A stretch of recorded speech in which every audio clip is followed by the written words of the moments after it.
Hello and welcome to another important conversation from mental health and wellbeing provider Frog Systems. Today we are talking about fuel poverty. Now, with energy bills skyrocketing, it's estimated that between 6.5 and 8.5 million UK households could experience fuel poverty during the coming months. But what exactly is fuel poverty? What impact is it likely to have on all of us in the coming months? And how can we get help if we are one of the households that's going to be affected? I'm joined by consumer champion Matthew Cole, who founded and heads up the Fuel Bank Foundation, and Frazer Scott, the CEO of Energy Action Scotland. And they're here to share their knowledge and latest research to help us understand what's happening and what support is available. And Matthew's just quickly downing a quick cup of tea just to get ready because he's been a busy man already this morning. Thank you so much to both of you for joining us this morning. And just to say that if you're watching and you have a question to ask, please do drop it into the chat and we will get to those either as we go along or at the end of our conversation. So Matthew and Frazer, as I say, thanks so much for joining us. There's so much to talk about here and it's such an important issue at the moment. But perhaps we could just start by introducing both of you and the background to what your organisations do. Matt, could you go first? Yeah, of course. And I'm sorry you caught me nearly tipping a cup of tea over myself. So I head up something called Fuel Bank. The Fuel Bank is really simple. We're very much like a food bank, except rather than providing crisis food, emergency pasta, tins of beans, etc., we provide crisis electricity and gas for those folk across the UK who sadly are living without.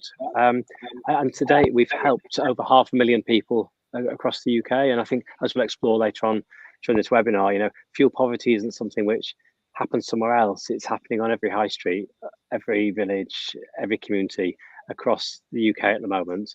And as sure as eggs are eggs, it's only going to get worse as energy bills continue to rise this year. And Frazer, Energy Action Scotland, tell us about the campaigning work that you do. Energy Action Scotland, we've been around for about almost 40 years. We're a sister organisation to National Energy Action, covering England, Wales and Northern Ireland, of which I'm one of their trustees, proud to be one of their trustees. We're a membership charity.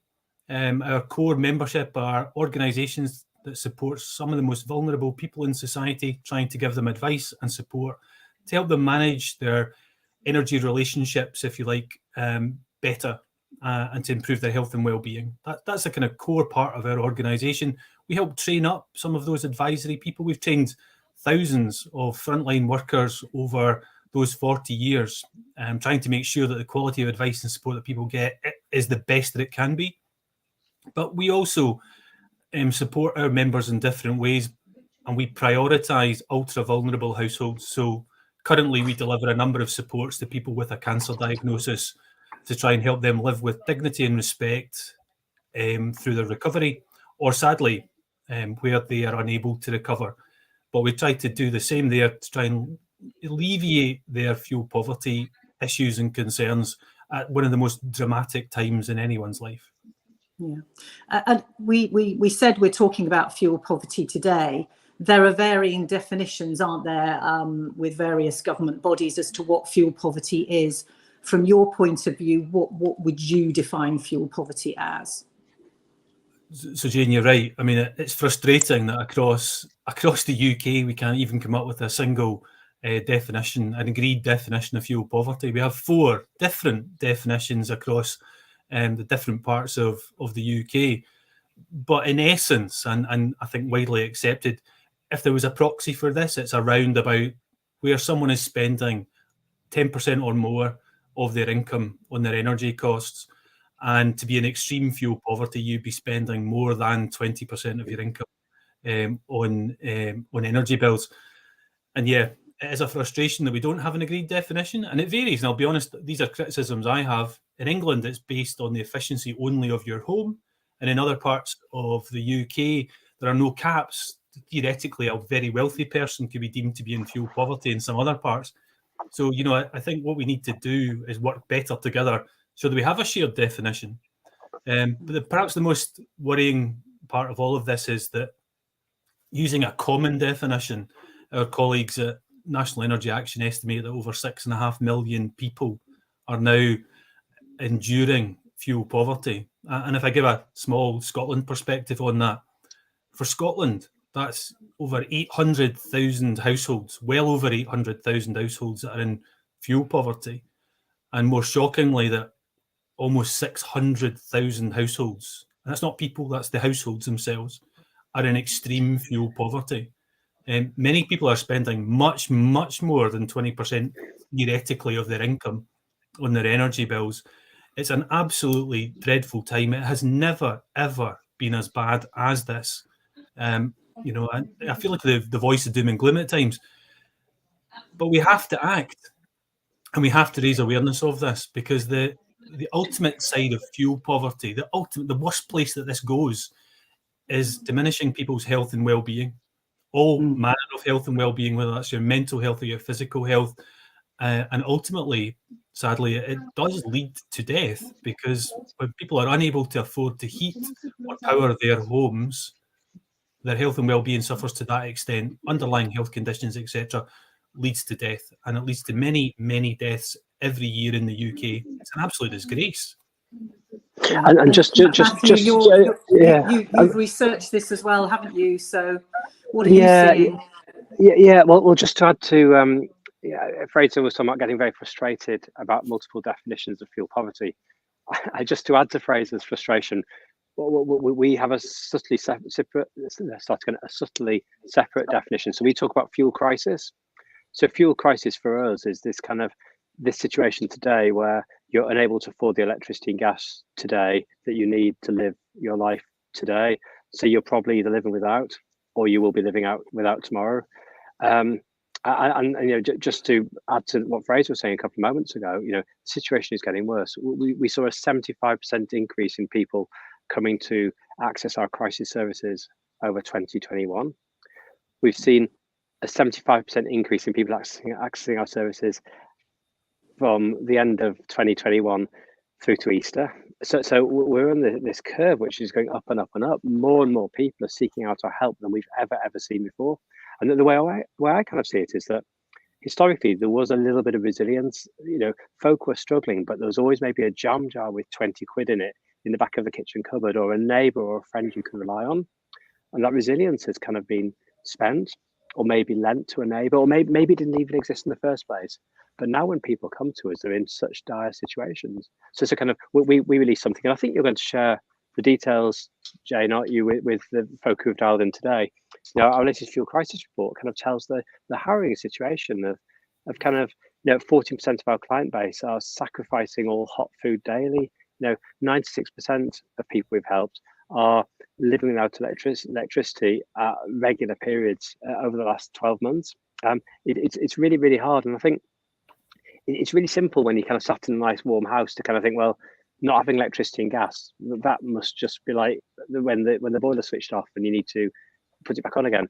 It's not like that. Your access to living stops, as Frazer very well detailed. People's life chances are reduced when you live without energy. Your health and well-being outcomes kind of fall off a cliff. It's probably we could probably have a whole webinar on this, but we're supporting people who are kind of end of life, who've had terminal diagnoses, and they're living without energy. The last few months of people's lives, and they're living in a home without heat, light, and power. It is a really sad place to be in, and that's where I think organisations such as Energy Action Scotland and Fuel Bank Foundation, we work really passionately together, because we think there's got to be a better solution. We don't think it's right that folk are in this situation, because we see how terrible those lives are for people who live like that. And do you know what? It's something which happens everywhere, Jane. It's happening in every high street, every community, every village up and down the country at the moment. And is it because we're in this perfect storm of, gas prices rocketing, the war in Ukraine, the energy cap that's risen? Was this, was it foreseen? Did we know it was coming? And as a result, will it get better, or are we facing, months and years of this to come? I think it's fair to say that even before these price rises, it was bad. Pre-pandemic in Scotland, it was 1 in 4 households that were already in fuel poverty. That's bad, really bad. Highest it was, the highest equivalent part anywhere in the UK. And some parts of Scotland, because of their geography, because of the heating systems that people have, because of the efficiency of their homes, it was much higher than that. So it's been bad, and we've just not made enough progress. But what is certainly true, that high wholesale gas prices have continued to ramp up in all energy costs, not just in electricity and gas, but in the unregulated market as well, with LPG and oil. All of those things have risen. And what it's done is certainly pulled in many, many more households who perhaps weren't even at risk of being in fuel poverty at any particular time. But when energy prices have doubled in literally 12 months, they look set to almost be 200% higher at some potential point ahead of us than they were in, say, 2020. That's bound to have an effect on all households. It's squeezing many, many households. It's probably likely to eliminate or eradicate any savings that some people will have. But at the same time, there are far too many households who simply have nowhere to go. Inflation's rising. Benefits are falling in real terms. Incomes are falling in real terms. And yet energy prices as part of inflation look as if, if inflation is about 8%, then the energy price component is about a quarter at least of inflation itself, if not a wee bit higher, because it's always hidden, because energy is a component of almost every dimension of the things that are rising inside inflation. But, it's about at least a quarter directly of our inflationary pressures right now. So is it a perfect storm? I don't know if I could say that it is a perfect storm, because I fear that there are worse things to come. But, it is certainly the worst time that it has ever been, and a dreadful experience awaiting far too many people. I think what hits me, Frazer. I think what hits me. Sorry, Jane. I think what hits me, Frazer, as well, is that what date is today? The 26th or 7th of April. We've only had 27 days of increased energy prices. We've been talking about energy bills being £2,000 a year from the cap. That only went live on the 1st of April. Prior to that point, energy bills were £1,200. So we're only at the very beginning of the rises we're seeing. Most sort of reasonable middle of the road forecasters are predicting that we're going to see another rise with energy bills somewhere about £2,600, £2,700 for the average household from Christmas. And that isn't a peak. That's probably a plateau, Jane, we're going to get to, which is going to be there for a period of time. And that's useful, I think, to think about, because it means that the interventions, the policy response, the ways Frazer and I and other organisations need to respond, it doesn't need to be short, sharp things just to get over a small hurdle. It's kind of robust stuff which is going to see us over the next 2, 3, 4 years to kind of really address, those relentless bills people are going to face month after month after month after month. And in real terms, for the folk I support who prepay for energy, what does a £2,000 or £2,500 energy bill mean? It means during winter you'll be topping up a prepayment meter by about £450 a month in the winter. Now that is kind of impossible for most people in reality. For those people who are on universal credit, who are retired, maybe have a fixed income, it's impossible. And that's what people are telling us, that they're really scared about what the future will bring. Yeah. Matthew, thank you very much for that. And Frazer, you were in front of Holyrood yesterday at a committee meeting, which you and a number of different campaigning organisations were giving evidence to MSPs here in Scotland. And Anna there, the question has come up, with the warm home discount being devolved this year, still no update for the Scottish Government about the format it'll take this year. Is the message getting through to the people that you're talking to the ministers who are listening? Are they listening? Everybody was expecting Rishi Sunak to do something good in his budget, a few weeks ago, and there was huge disappointment at that stage. Are ministers listening, and what is the situation with these discounts and rebates and loans that we're being told are going to be offered out? Well, the optimist in me says they're hearing. I very much hope and believe that they are listening. But what has failed to happen thus far is anything that matches or is proportionate with the scale of the challenge ahead of us, or indeed the longevity or likely persistence of this kind of high energy scenario, we've seen nothing of a quantum that is sufficient. It has largely been, at best, inadequate, and at times unconscionably inadequate, because we can see the scale of the challenge in front of us. We know who the people are that are at most risk, and yet nothing has been done meaningfully to target support towards those people. So, and that specific question about the warm home discount, do we know anything about that? So warm home discount is an incredibly important thing for people who receive it. It's a £140 energy rebate, as was, and is rising to £150, I'll say, in England and Wales, because in Scotland we've yet to discover if that's going to be the case. So for England and Wales, there is a plan for warm home discount, that rebate that goes to lower income households and vulnerable households. So there's a plan for that, but in Scotland we were left up in the air, because this is one of those areas where Scotland has some powers, and there's a kind of this reserve devolved issue to do with energy and things like rebates. But yeah, we're still none the wiser as to the format that warm home discount delivery will take.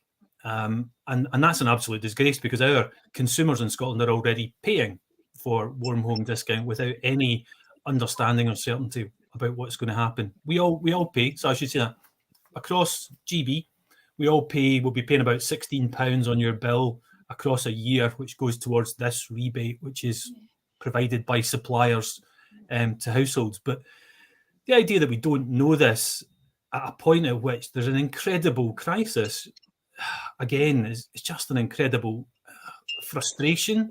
In fact, I wouldn't even go, I'm angry about these things, because, you said earlier, have we seen this coming? Of course we have.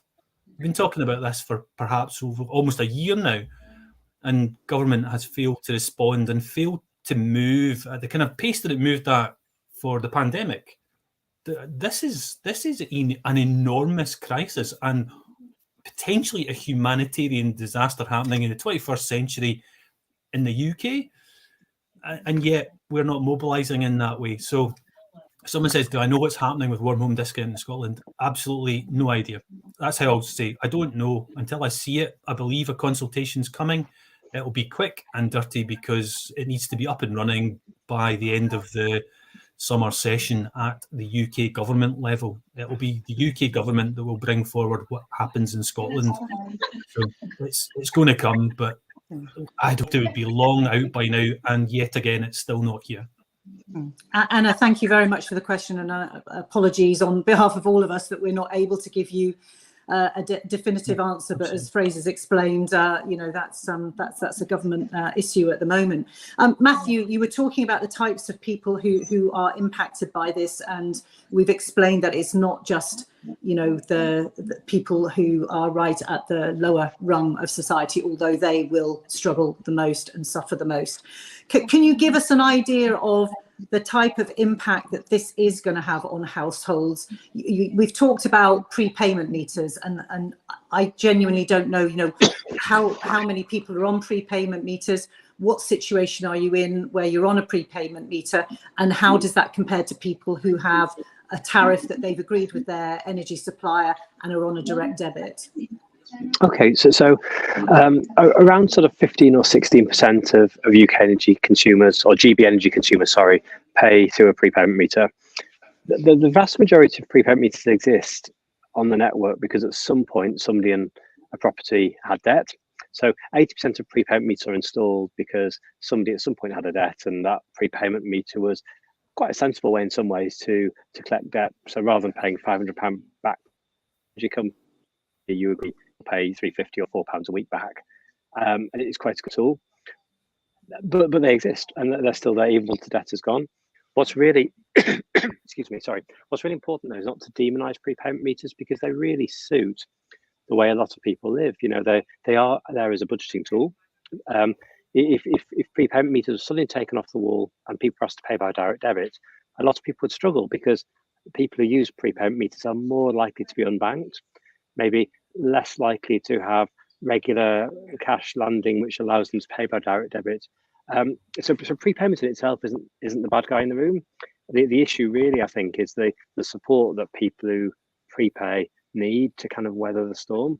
I remember a few years ago, average monthly direct debits used to be sort of £15 for electricity and £20 for gas. So even when a prepayment meter customer is kind of paying in the month for the energy they use in the month, so they don't get the benefit of smoothing their payments, they were maybe only paying maybe £45 maybe a month in the winter when it was really, really cold in total, which was kind of more manageable.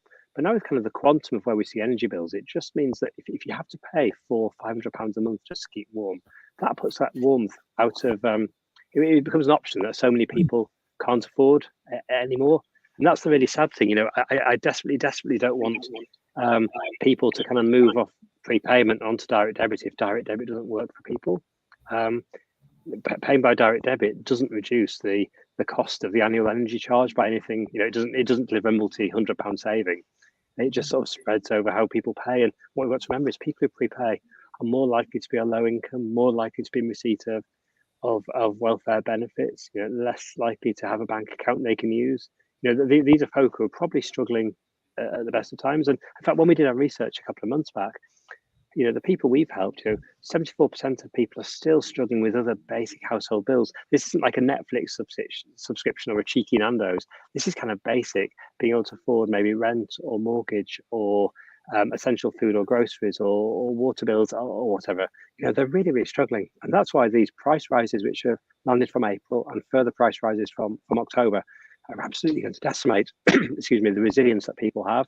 They'll really struggle. And I think, as Frazer pointed out very clearly, the support which has been offered by UK government to date has kind of been very sort of generic support to bill payers generally. A £200 reduction off this year's energy bill, but needs to be repaid back over the next 5 years. Everybody benefits from that, and a £150 discount off a council tax bill. 85% of people will receive that. People in higher house council tax bands don't receive that, but it's not really targeted at those people who are really have low incomes, really don't have the resilience to survive, really are already living in fuel poverty today.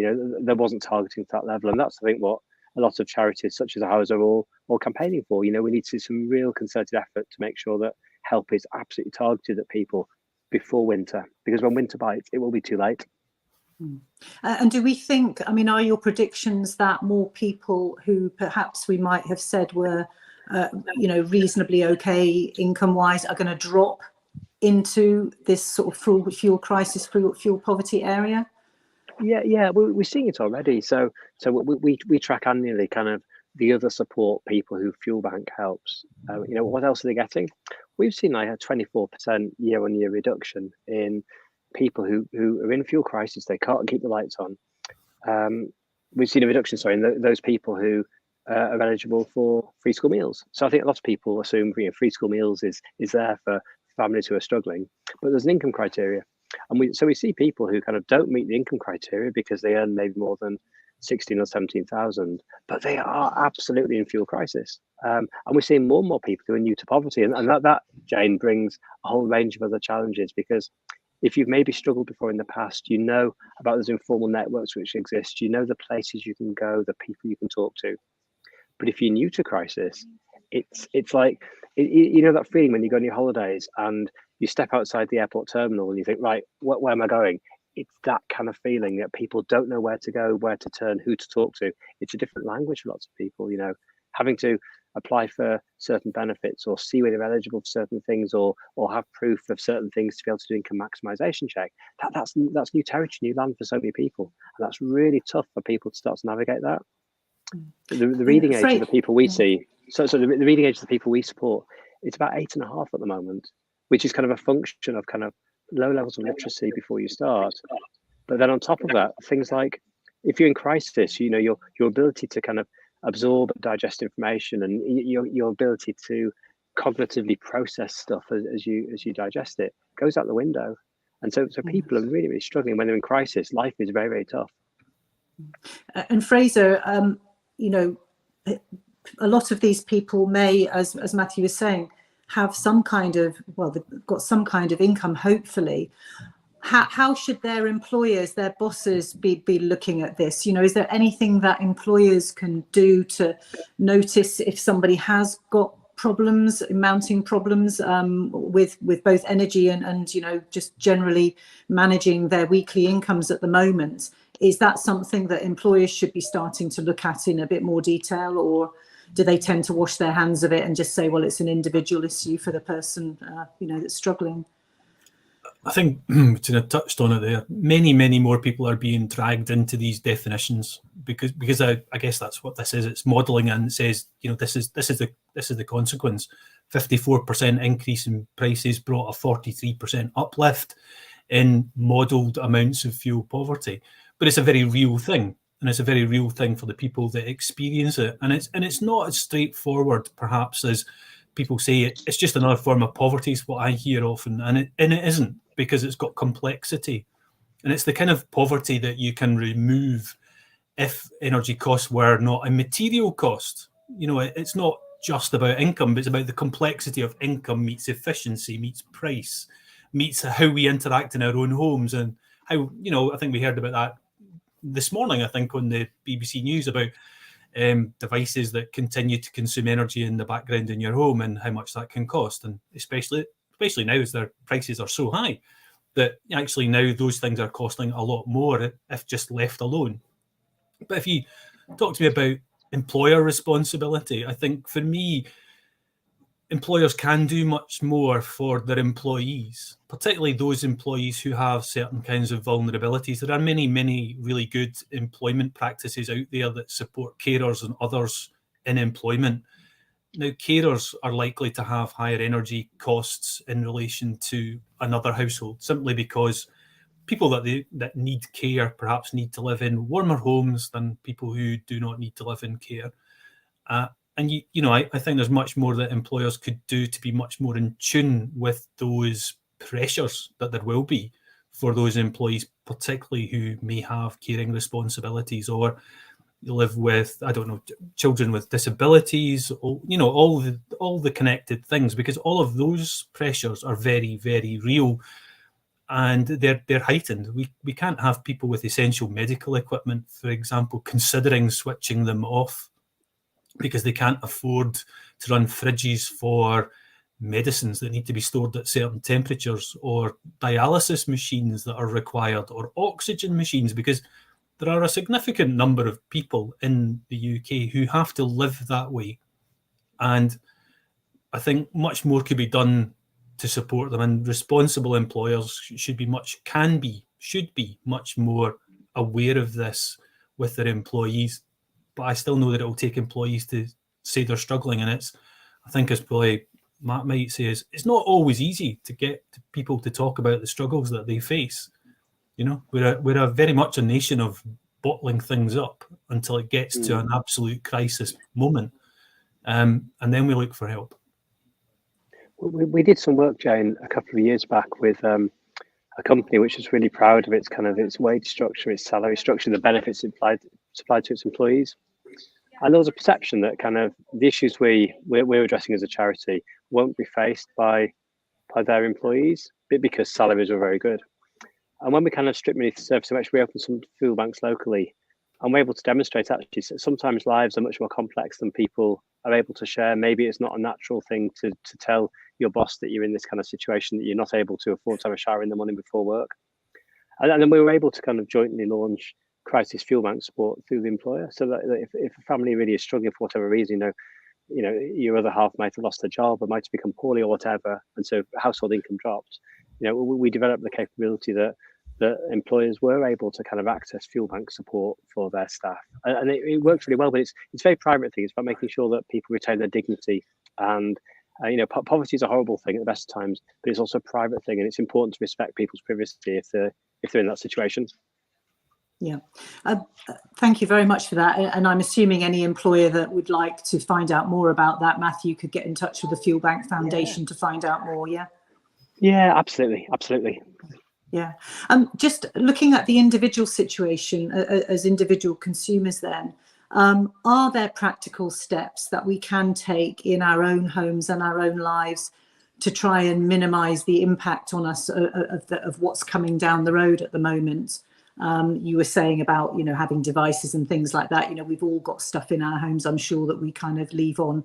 And as you say, that might not never have been a problem before, but it is going to be a problem going forward. So, you know, Frazer, I don't know if you've got any sort of practical tips that we can pass on today, sensible, practical advice. I think that's right. I mean, perhaps some of these things were immaterial costs for many people. Whether they left their television on standby or not overnight, you know, they were perhaps not thinking about it. But the cumulative effect of all of those things at this time, with a 100% increase set to be even higher in your energy costs, that's where these things become much more important for people. Common sense steps. I mean, I will say that it's common sense steps for people who may feel as if there are things they can do to pull back on some of the non-essential consumption that they have. And I'll still say that for people who've got non-essential consumption, because I think as one of the things that we deal with every day is people who do not have that luxury at all. There is no such thing as non-essential for them. But for others, there are steps that can be taken to shave perhaps several £100s off current prices, in terms of, you know, you unplug devices from the wall, because yes, they do drag energy out of the system, and you have to pay for it. You know, and if when it comes to it, you know, it's closing your curtains in the winter before it gets dark. That's what you do, because it keeps more warmth in your home. It's common sense. There's one of the things that people can do, you know, we often hear about just now, is changing the flow temperature on your boiler. You should do that carefully. You should check out what system you've got, because yeah, you could do that, and that could save you hundreds of pounds if it's set too high. But at the same time, you've got many other useful tips. The one I'm always loath to talk about is turning down your thermostat, because for me that's a line where if your thermostat is indeed too high and your house feels too warm, then yeah, turn it down. But for many other households, their houses are not warm enough, and not warm enough in the rooms that they spend time in. So the idea you turn your thermostat down is a moment where you have to take great care to do that, simply because it could mean that it's simply too cold for a person who maybe has an enhanced heating requirement because they are older or have an illness, and they ought to be living in a home that's simply warmer. So it's not something to do lightly. But there are lots of things, you know, I think everyone would know what they are when it comes to switch off the lights in the rooms that you're not simply using. Do you need to illuminate rooms that no one's sitting in? Do you actually need to have the radiator on at the level that it is in a room that, again, maybe you're not using every day? Maybe it's a guest bedroom, if you have the luxury of having a guest bedroom. But again, you've got options, all of which could save about £300-400 off these projected average bills that people have. We've got some advice and some information that we could share through the channel as well, that will give a kind of list of the kind of activities. But I think one thing I'll say is, because prices are ramping, all of the bits of advice that you might see about the relative value or merits of doing some things, they're simply increasing in their importance to do because those prices are rising. You know, I'm sure that if there's any accountants out there, for example, today, they will know all too well the value of the money that you don't spend versus the difference in rising costs. So, you know, I think it's important. There are many steps you can take. You could shave hundreds, but I think, I don't know, I echo Martin Lewis at times. I like to channel a bit of Martin Lewis, to be perfectly honest, at times. Who doesn't? You know, he's fantastic. He's done a fantastic job, but he's run out of tools, is what he keeps telling us. He keeps telling us he's right, because there are very few tools in the toolbox for most other kinds of support. We used to say, change a tariff. You can stay with your own supplier, change a tariff, get a better deal, fix it. That'll save you money against the standard variable rate. We're nearly all paying the standard variable rate. So there's very little to differentiate between suppliers or tariffs right now for many of us. So changing supplier, why would you do that? It's the same price that supplier is as this supplier. The incentive to shift isn't simply there. So some of those things have just disappeared. But beyond this, if you've got money, you could invest in measures that will improve the thermal efficiency of your home. Now is a good time to do straightforward things like insulation of your walls. If you've got cavities, fill them, because the payback period is shortened considerably, because it's a kind of 5-year payback for something like a cavity wall. And because prices look set to be high for 2 to 3 years above 2020 figures, that payback is an attractive option, much more attractive now than it has ever been. I would always have urged you to do it, but now's as good a time as any if you've got the finance to do these things. But unfortunately, lots of people simply don't have the finance. They can't borrow. They're not a good bet for borrowing. They're looking for other forms of support, and we need to make sure that indeed that kind of support is available to households who really, really need it. They happen to live very often in the poorest quality of accommodation anyway, whether that's rented privately or with social landlords, or indeed if they happen to be in a mortgaged property, they simply don't have the resources to invest. So, I think there are huge challenges, but for many, there are steps to be taken. I think Fraser's completely right, Jane, that British Gas issued a really interesting release this morning.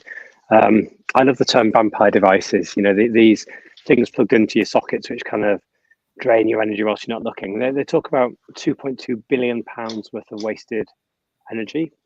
And that's things like televisions, microwaves, mobile phone chargers, set-top boxes, etc., etc. The sad thing is, though, those folk who are already in fuel poverty at the moment have already unplugged their mobile phones. The TV has been unplugged at the wall. These aren't new savings which people who are struggling are able to access. This is kind of to be more energy efficient generally, start to unplug these things. But where folk are struggling, as the great Martin Lewis, as the even greater Frazer says, we've run out of options. We're at the end of the road, really. There's, for people in fuel poverty today, we don't have some magic fairy dust we can sprinkle on this to make it go away. We've run out of policy intervention. We've run out of additional money which we can put at this. We've run out of tips, really, which make a material difference to people, and that's what saddens organisations such as ours, because people desperately need help and we can't always provide it. And the government answer we see seems to be at the moment is looking to net zero and trying to move us to that sort of economy. Is that, should that be the focus? I think Kwasi Kwarteng was saying about, the future is nuclear, the future is wind power, but those things take years to come to fruition, don't they? Yeah. There's not just one solution. So the folk we support, they're really passionate about net zero. They know the value of the energy they use. They know how to save energy. It's just they don't have the money to invest in net zero. Fraser talks so passionately about the importance of insulation. We can achieve some of our net zero ambition by making sure that homes in the UK are better insulated. We have some of the worst insulated homes in Europe. And so that means that we're generating more electricity. We're pulling more gas out of gas fields just to kind of pump into houses which aren't the best from an energy efficiency rating. There are some really simple things which we could probably think about doing. So yes, the future may be nuclear, the future may be wind power, but the future has also got to include better insulation and better energy efficiency, because that stops the problem from getting worse. So for me, we shouldn't take our eye off our net zero passion, but we should think about the things we can do which deliver net zero quickly, but also kind of address energy efficiency and energy affordability problems quickly too. Do you agree, Fraser? Yeah, I mean, I always fear that politicians and others like shiny new objects and go, oh, shiny new object, let's go there, let's invest lots in that, when actually some of the things that we need to do are quite basic and simple. We need to insulate our homes. They should be as thermally efficient as possible. How our energy is generated, that's another question. That doesn't make it cheaper either for people living in fuel poverty. But what does make life less expensive is that the thermal efficiency of their home is better. That's what makes the biggest difference. That it does achieve consumption reduction without compromising comfort. That also seems incredibly important to me, and that's where my passion lies. I think addressing those inequalities that prevent people having access to that warm, comfortable, safe home. They want to. I want to engage in net zero. They do as well. I think what we have at the moment is a system that's stacked against that, and it isn't currently very fair. I think we all know now much more about our energy bills than we perhaps all knew before. That there are levies built into your energy costs to pay for part of net zero. But for us, that's an unfairness, and that should be inside general taxation, where it's about your ability to pay rather than just being lumped into your energy bills, which many people on the lowest incomes and fixed incomes simply cannot afford to pay, but yet will want to contribute and take part in a transformation. I think if there is any kinds of dogma, and there can be green dogma, let's face it, there are many people out there whose views are fixed. And yet, this isn't a moment where I think things should be so fixed, because this is a very human time. And we've got people who, for them, that transition from one type of system to another should exactly be that, a transition, steps and stages along a way to a better place. But, you still hear too many dogmatic positions that say we have to stop this now, we have to do this tomorrow, when actually that's not really fitting with the lives of many, many people, or indeed the options that they actually have available to them. So I'm concerned at times when we talk about net zero. In Scotland, for example, there are two strategies. There's the fuel poverty strategy and there's the heat and building strategy. There are similar strategies across different parts of the UK currently in place. And they all inherently recognise there's a potential conflict there, because net zero energy generation doesn't mean cheaper.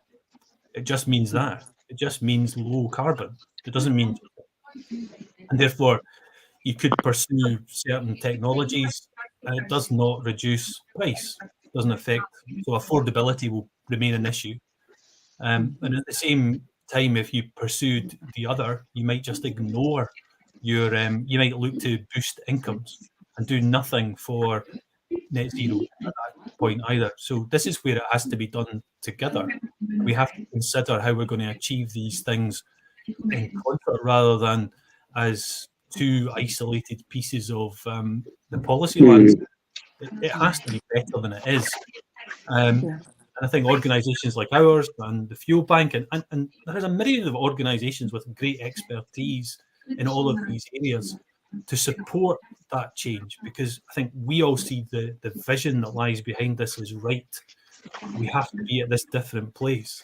But this journey feels unclear. It hasn't been well mapped out. We've got stages to go through that aren't being considered, and we're not thinking about the most vulnerable in society. We're often thinking about the middle part of all of this. And if it does work for the most vulnerable, it will work for us all. But if it aims for the middle, it won't probably work for those on the lowest incomes. Yeah, and I think these journeys and these strategies, Fraser, they were drafted, weren't they, in a time when, yes, we were in COVID or we're coming out of COVID, but we were imagining energy bills would be around the £1,300 a year mark.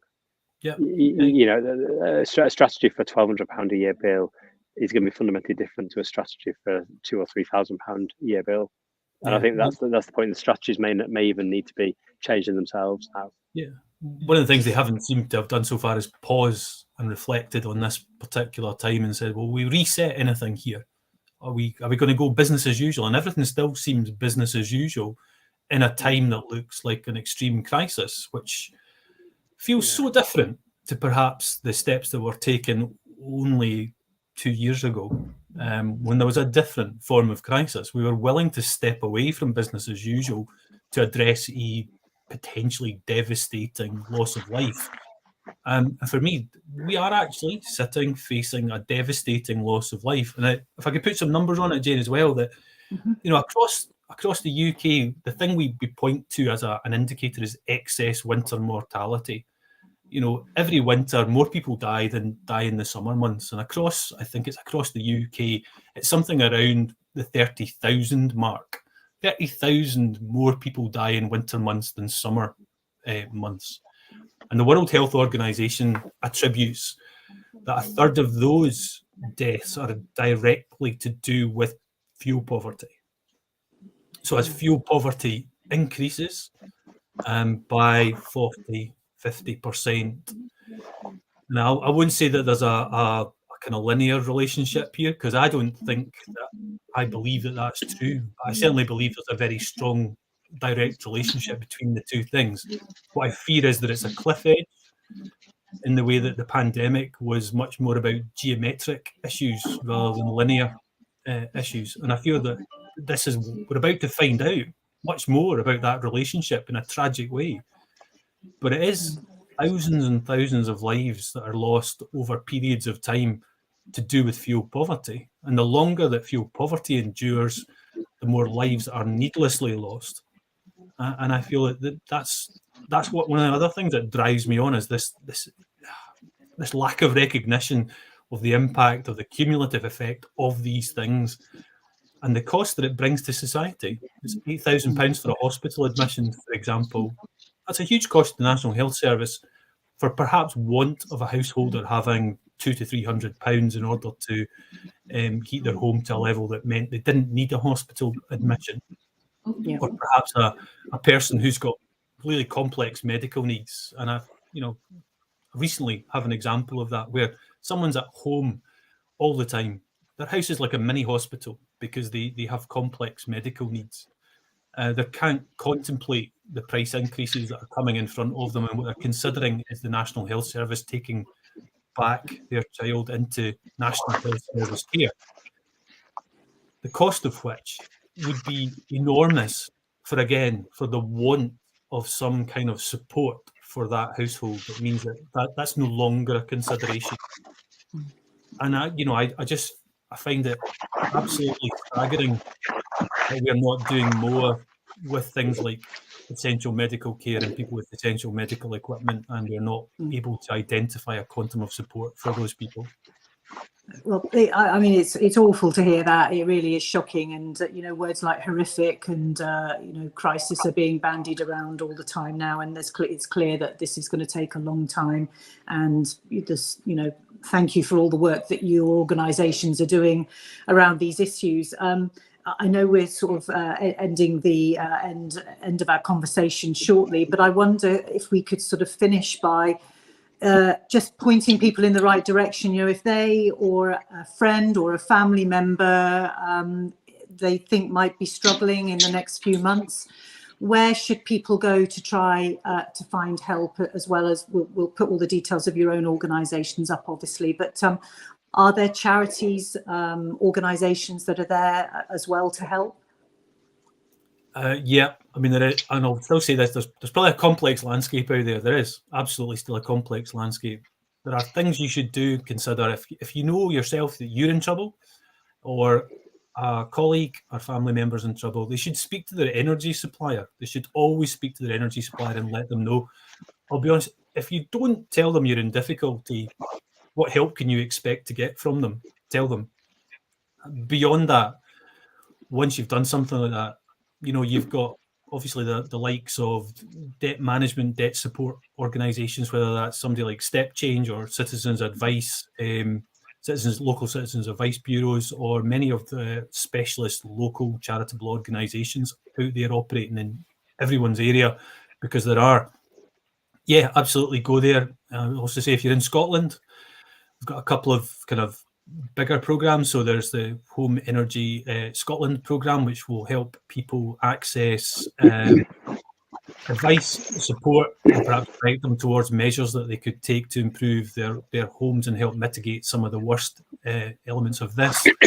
And you've got advice, Energy Advice .scot, which is also an organisation website, telephone number, all of which will provide some sort of support where you've got issues with your energy supplier. And also my colleagues at National Energy Action provide support to households in difficult circumstances out there across England, Wales and Northern Ireland. So, and obviously, Matt, the Fuel Bank Foundation has a tremendous referral network, but there are organisations out there.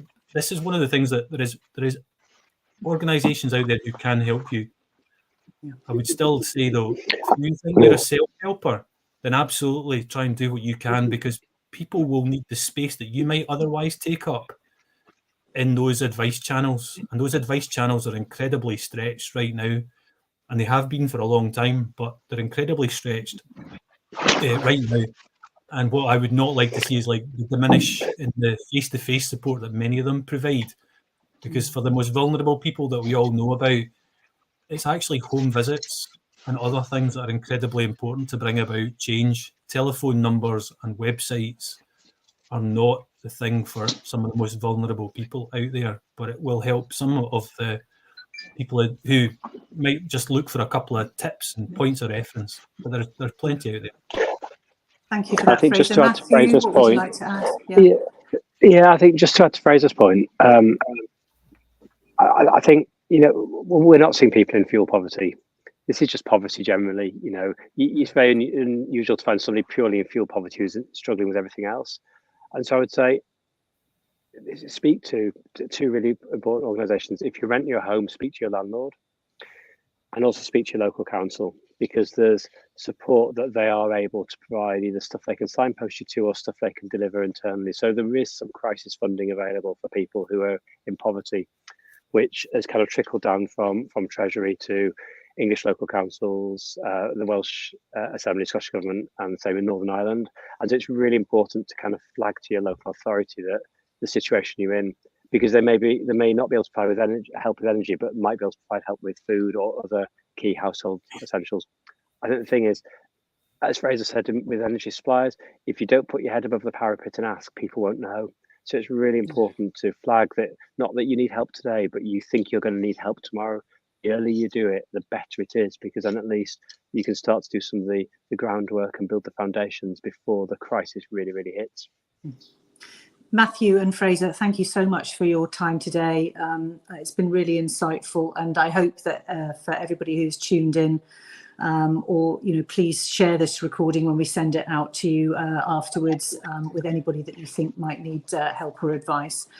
We'll put all the details of the support and the charities and the organisations that offer help on our wellbeing platforms. If you just search for fuel poverty, if you have one of our platforms, remember we provide all content about all aspects of wellbeing: mental, physical, financial, social.